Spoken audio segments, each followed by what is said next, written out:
So I will be talking about Ben Johnson. He's a 22-year-old male that was brought into the emergency department by his roommate.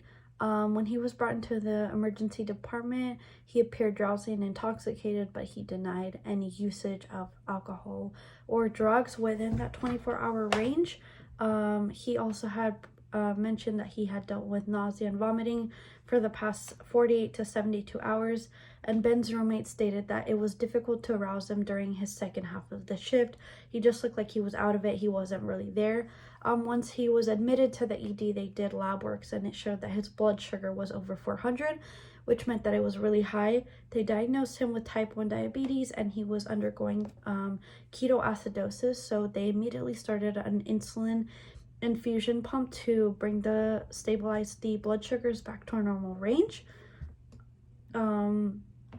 But in regards to his diagnosis, environmental factors that could have affected this could be seen as he doesn't really have the best influence. He drinks a lot with his roommates. He said he drinks up to 12 beers. He drinks every single day. He smokes marijuana. He's not really concerned about his diet or anything. He doesn't really have any family near him or anyone motivating him to do better.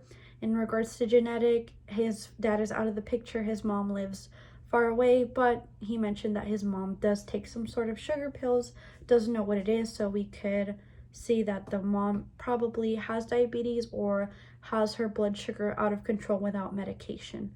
In regards to diet, when I looked at his 24-hour diet plan, he had no nutritional value in his diet. It was filled with sugar, processed foods, alcohol, and he stated that he didn't really want to change his diet. He saw nothing wrong with it because he's young and he didn't really care to change. In regards to pharmacotherapy, they started patient on insulin to stabilize blood sugar levels, but because he is type 1 diabetic, this is something that he will be on for the rest of his life. This nutritional therapy can help along with proper education on nutrition to better optimize the patient's quality of life. In regards to the client's needs, I noticed on the chart that they mentioned proper nutritional counseling referred to the registered dietitian, and also monitor patient and explain to him how to check his blood sugar levels, as this may be something that is new to him.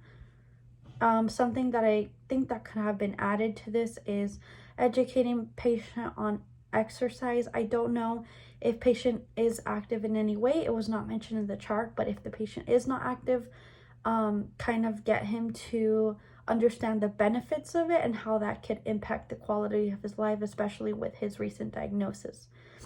In regards to patient's weight bias, I don't think there was any weight bias mentioned. I think that everything that was mentioned was very appropriate. There wasn't much talked about his weight. The only thing that he has mentioned is his weight, which was 202 pounds, and BMI was 29, which tells us that he is slightly overweight, but they didn't really mention any factor of weight. The only thing they were concerned of was stabilizing the blood sugar because of the diabetes, that new diagnosis, and also they were concerned about his nutrition. That's why they referred him to the registered dietitian. If I was a nutritional professional and I saw weight bias with Ben, the first thing I would do is see who basically put in the note that had that weight bias comment. If it was a physician, I would talk to him privately and I would just ask him why he mentioned that or why he felt the need to address that. Maybe his training might be different from mine and he may have different concepts that I may not understand, or vice versa. So I think having a conversation with the person that stated that could really help. That way it could help us as providers or as healthcare professionals come to a consensus of what is being done and what is being needed to change. That way in the future this can be prevented with another patient. If I were to use motivational tactics, I would ask a lot of open-ended questions. Since he's newly diagnosed, how do you feel about the diagnosis? Tell me a little bit about your nutrition. Is there anything you want to change about your life? A lot of open-ended questions to come to consensus to be able to give him that motivation to want to change. Lastly, one strategy that I saw in an article that is titled Weight Bias in the Health and Fitness Industry, it talks a lot about what weight bias is and how to acknowledge it. The article mentioned it's important to understand the complexity of the underlying cause of obesity and having empathy for all clients.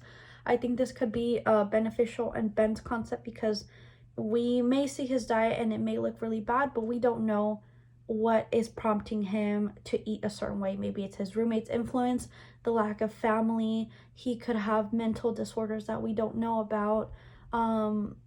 Or there could be a lot of causes to it. So it's important to take that into consideration, have empathy for him, and use that to be able to help him live a better and more optimal life.